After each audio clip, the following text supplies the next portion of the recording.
Tumatak sa nakalipas na mga taon ang mga balita tungkol sa tensyon ng China at ng Pilipinas kaugnay sa West Philippine Sea. Kabi-kabilang mga pahayag at diplomatic protests, pati na ang makasaysayang 2016 arbitral ruling. Personal ko rin nasaksihan ng tensyonadong sitwasyon na umabot sa pag-water cannon ng China sa mga barko ng Pilipinas, pati kung paano nito naapektuhan ang kabuhayan ng mga mangingisdang Pinoy. Ito po ang Baliktanaw.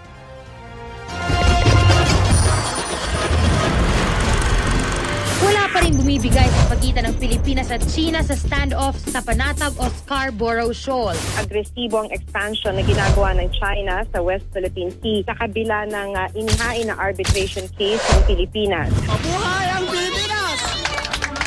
Isang malaking tagumpay para sa Pilipinas ang naging desisyon ng International Arbitral Tribunal. Free na tayo pupunta doon, wala nang harang sa atin. Nanindigan naman ng China tulad ng dati na nitong sinabi na hindi nito kinikilala ang desisyon ng Arbitral Tribunal. Hindi raw po igigit ni Pangulong Duterte sa China ang desisyon ng International Arbitral Tribunal. One-on-one daw sina Duterte at Xi, pag-uusapan daw ang lahat ng issue sa pagitan ng China at Pilipinas. Sabi nila, itong papel na sa kaso nanalo tayo, ipurso mo. Pinurso ko. Walang nangyari. Papel lang yan. Itatapong ko yan. Tinapatan ng laser ng China ang BRP Malapascua sa Ayungin Shoal. Karoon sila ng temporary blindness. Napakakapal ng lubid na nakatali dito sa mga boyang ito. Ito ngayon na nagsisilbing harap dito sa nag-iisang lagusan. Papasok dito sa Baho de Masinloc. Isang pulutong ng mga Chinese militia vessel na nakapark lamang. Naghahain uli ng diplomatic protest ang Department of Foreign Affairs laban sa China. I will not allow any attempt by any foreign power to take even 1 square inch of our sovereign territory.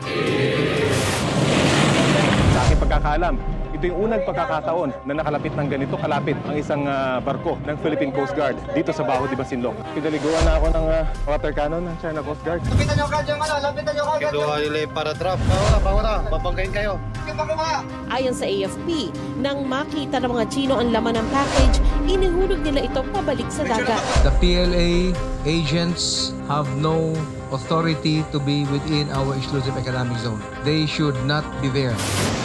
Napapaligiran ng mga sasakyang pandagat ng China Coast Guard ang mga taga-Philippine Navy. Ilang tauhan pa ng China ang nanakot at nanutok ng mga patalin at pamalo. Pasintabi sa mga nanonood kita sa larawan ang kanyang kamay na naputulan na ng hinlalaki.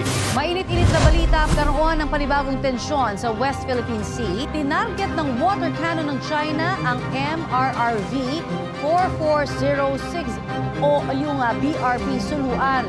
Tila iipitin pa yata kami ng dalawang barko.